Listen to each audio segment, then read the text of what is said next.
बार विपक्ष का जोश हाई है, मनोबल बढ़ा हुआ है। मोदी सरकार की असफलताओं का पूरा पिटारा उसके पास है, तो दूसरी तरफ सरकार घबराई दिखाई दे रही है। आज लोकसभा और राज्यसभा दोनों ही जगह एक जैसा नजारा देखने को मिला। विपक्ष के नेता जब नीट का मुद्दा उठाने के लिए खड़े हुए तो उनके माइक खामोश हो गए। विपक्ष की तरफ से क्या बोला जा रहा है सुनाई ही नहीं दे रहा था।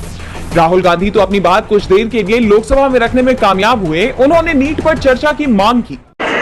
हिंदुस्तान के जो स्टूडेंट्स हैं उनको हम जॉइंट मैसेज देना चाहते थे। हाँ दें, आप सुनिए। जॉइंट मैसेज देना चाहते थे ऑपोजिशन और सरकार के साइड से कि इस मुद्दे को हम जरूरी मानते हैं और इसीलिए हमने सोचा था कि आज स्टूडेंट्स की रिस्पेक्ट करने के लिए हम नीट पर डिस्कशन करें। ठीक है, आप डेडिकेटेड डिस्कशन। अब बात यह है कि दो फोर्सेस हैं। एक तरफ नहीं माने ओके, सभा पटल पर रखे जाने वाले पत्र आइटम नंबर 3। राहुल इसके आगे नहीं बोल पाए क्योंकि उनका माइक बंद हो गया। राज्यसभा में तो विपक्ष को यह मौका भी नहीं दिया गया। विपक्ष के नेता मल्लिकार्जुन खड़गे ने नीट का मुद्दा उठाया तो उनका माइक बंद हो गया। आज स्टूडेंट्स बहुत परेशान है। सर नीट का एग्जामिनेशन बार 7 साल में 70 बार पेपर लीक हो रहा है। आई डू नॉट क्या 7 साल में 70। I am not getting no. Leader of the opposition is expected to confine to the issue. No, sir. Sorry, sir. Sorry, please, sir. Sir, बैठिए. Please. Take your seat. Take your time. Mic बंद हुआ तो खड़गे राज्यसभा की well में आ गए। 10 minute तक हाथ उठाए खड़े रहे, लेकिन उपसभापति ने खड़गे पर ध्यान नहीं दिया, जिसे लेकर कांग्रेस अध्यक्ष ने कहा कि राज्यसभा के उपसभापति ने जानबूझकर मुझे नजरअंदाज करके मेरा अपमान किया। उनका ध्यान खींचने के लिए मैं अंदर वेल में गया। जब नेता विपक्ष नियमानुसार उनका ध्यान आकर्षित करता है तो उन्हें उसकी ओर देखना चाहिए, लेकिन मुझे अपमानित किया गया। दरअसल विपक्ष की मजबूती और संविधान को लेकर विपक्ष की आक्रामक रणनीति का बीजेपी के पास कोई तोड़ नहीं दिख रहा है। इसलिए अब सदन के अंदर उसकी आवाज दबाने की कोशिश तेज हो गई है। लेकिन इस बार जनता ने विपक्ष को मजबूत आवाज दी है। ऐसे में सरकार अगर सदन में बोलने से रोकेगी तो सड़क पर इसकी गूंज सुनाई देगी। झारखंड के पूर्व मुख्यमंत्री हेमंत सोरेन को रांची हाई कोर्ट से बड़ी राहत मिल गई है। जमीन घोटाले से जुड़े मनी लॉन्ड्रिंग मामले में कोर्ट ने उनकी जमानत याचिका को मंजूरी दे दी है और अब सारी कागजी कार्रवाई के बाद सोरेन जेल से रिहा भी हो गए हैं। सोरेन को जमानत देते हुए कोर्ट ने कहा कि इस बात के कोई सबूत नहीं है जो ये साबित कर सके कि जमीन घोटाले से हेमंत सोरेन का सीधा कनेक्शन है। कोर्ट ने ईडी के दावे को स्पष्ट बताते हुए कहा कि जिस वक्त का कथित घोटाला बताया जा रहा है उस वक्त सोरेन सत्ता में भी नहीं थे, फिर भी किसी पीड़ित ने कोई शिकायत दर्ज नहीं करवाई। कोर्ट ने आगे कहा कि पीएमएलए 2002 की धारा 45 के तहत ये मानने का कारण है कि याचिकाकर्ता आरोपित अपराध का दोषी नहीं है।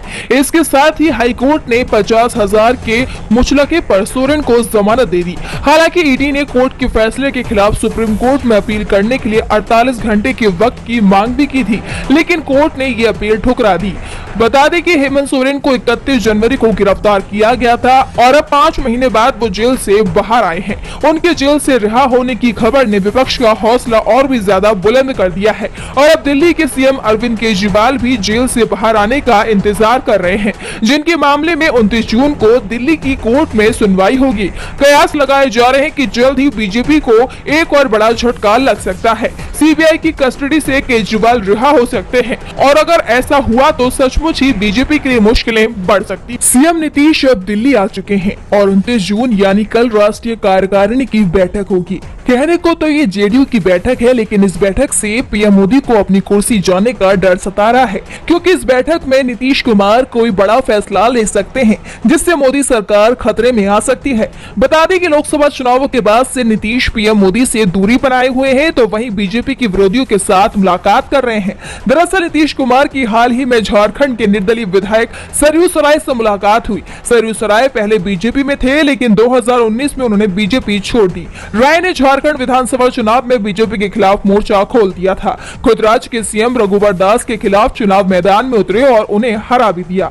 तो वहीं आरजेडी विधायक भाई वीरेंद्र के एक बयान ने बीजेपी को टेंशन में डाल दिया है। वीरेंद्र भाई ने दावा किया कि बहुत जल्द ही नीतीश कुमार एनडीए छोड़कर इंडिया गठबंधन में शामिल होंगे और फिर बिहार में बीजेपी नाम की कोई चीज नहीं रह जाएगी और बिहार में उनका सुपड़ा साफ हो जाएगा। यही नहीं, बिहार में एनडीए से जुड़े दल भी अब बीजेपी पर वादा खिलाफी का आरोप लगा रहे हैं।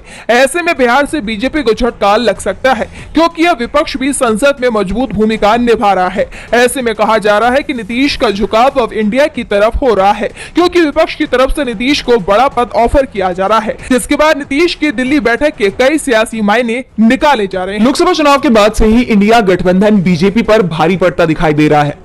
चुनाव में इंडिया गठबंधन के प्रदर्शन ने बीजेपी की चिंता बढ़ा दी है। वहीं पीएम मोदी की चिंता उनके गृह राज्य गुजरात में भी बढ़ती दिखाई दे रही है। इंडिया गठबंधन ने गुजरात के अमरेली की बक्सरा एपीएमसी के चुनाव में बड़ी जीत हासिल की है। अमरेली जिला बीजेपी के सहकारी क्षेत्र के दिग्गज दिलीप संघाड़ी का गृह जनपद है। बीजेपी सांसद परषोत्तम रूपाला का भी यह गृह जिला है। यहां पर इंडिया गठबंधन की जीत से बीजेपी बैकफुट पर है। बीजेपी की चिंता इसलिए ज्यादा दिख रही है कि दिलीप संघाड़ी को हाल ही में फिर से इफ्को का अध्यक्ष चुना गया था और अब उनके ही गृह जिले में बीजेपी को बड़ी हार का सामना करना पड़ा है। दरअसल बक्सरा एपीएमसी के लिए चुनाव में कांग्रेस और आम आदमी पार्टी के बीच गठबंधन हुआ था और इस गठबंधन में आम आदमी पार्टी के नेता कांति सतासिया निर्विरोध चेयरमैन चुने गए हैं। उपाध्यक्ष पद के लिए संजय रफालिया को निर्विरोध चुना गया है। दरअसल आप और कांग्रेस के बीच गुजरात लोकसभा चुनाव में गठबंधन हुआ था, लेकिन आप और कांग्रेस कुछ खास कमाल नहीं दिखा पाए। लेकिन अब गुजरात ने ही मोदी को सबक सिखा दिया है। तो दूसरी तरफ बक्सरा एपीएमसी के चुनाव में बीजेपी को मिली हार के बाद से पार्टी में चिंता दिखाई दे रही है। भले ही इस चुनाव में जनता सीधे वोट नहीं डालती है, लेकिन एपीएमसी के सहारे बड़े वोटर वर्ग को साधा जा सकता है। ऐसे में बीजेपी के अंदर इस हार को लेकर चिंता साफ साफ दिखाई दे रही है और उसमें भी सबसे बड़ी बात यह है कि बीजेपी यहां अपना उम्मीदवार तक उतारने की हिम्मत नहीं जुटा सकी। अब बीजेपी के हाथ से गुजरात फिसलता दिखाई दे रहा है। उत्तर प्रदेश समेत कई राज्यों में इस बार बीजेपी का प्रदर्शन कुछ खास नहीं रहा, जिसके बाद से बीजेपी ने हार के पीछे की वजह जानने के लिए तमाम मीटिंग की। बीजेपी के खराब प्रदर्शन के बाद से बीजेपी के सहयोगी दल उसे आंख दिखाने लगे हैं। तो वहीं उत्तर प्रदेश में ओबीसी नियुक्तियों को लेकर योगी सरकार में घमासान मचा हुआ है। यूपी में बीजेपी की सहयोगी पार्टी अपना दल ने यूपी के सीएम को चिट्ठी लिखी है। इंटरव्यू के आधार पर मिलने वाली नौकरियों में पिछड़े और दलितों की अनदेखी करने का मुद्दा उठाया गया है। ये चिट्ठी मोदी सरकार में मंत्री और अपना दल की अध्यक्ष अनुप्रिया पटेल ने लिखी है। अनुप्रिया पटेल ने मुख्यमंत्री योगी आदित्यनाथ को चिट्ठी लिखकर साक्षात्कार वाली नियुक्तियों को लेकर सवाल खड़ा किया है, जिसके बाद से सियासी हलचल तेज हो गई है। केंद्रीय मंत्री अनुप्रिया पटेल ने सीएम को पत्र में लिखा, यूपी सरकार की इंटरव्यू वाली नियुक्तियों में ओबीसी, अनुसूचित जाति और अनुसूचित जनजाति के उम्मीदवारों को ये कहकर नौकरी नहीं दी जा रही कि वो योग्य नहीं है। उनके बारे में पहले ही राय बना ली जाती है कि वो योग्य नहीं है। इस तरह से नियुक्तियों से अनुसूचित जाति और जनजाति और अन्य पिछड़े वर्ग के उम्मीदवारों को नौकरी नहीं दी जा रही है। बाद में इन पदों को अनारक्षित घोषित किया जाता है और सामान्य वर्ग के लोगों को नौकरी दी जाती है। इस प्रक्रिया पर यूपी सरकार की तरफ से फौरन रोक लगाई जाए। सरकार को इस पर जल्द से जल्द कार्रवाई करनी चाहिए ताकि इन वर्गों के उम्मीदवारों में कोई आक्रोश ना पनप पाए। अनुप्रिया पटेल ने मुख्यमंत्री योगी से अनुरोध किया है कि चाहे कितनी भी जरूरी हो, लेकिन इन वर्गों के लिए आरक्षित नौकरियां किसी दूसरे को नहीं दी जाए या इन्हें अनारक्षित नहीं करार दिया जाए।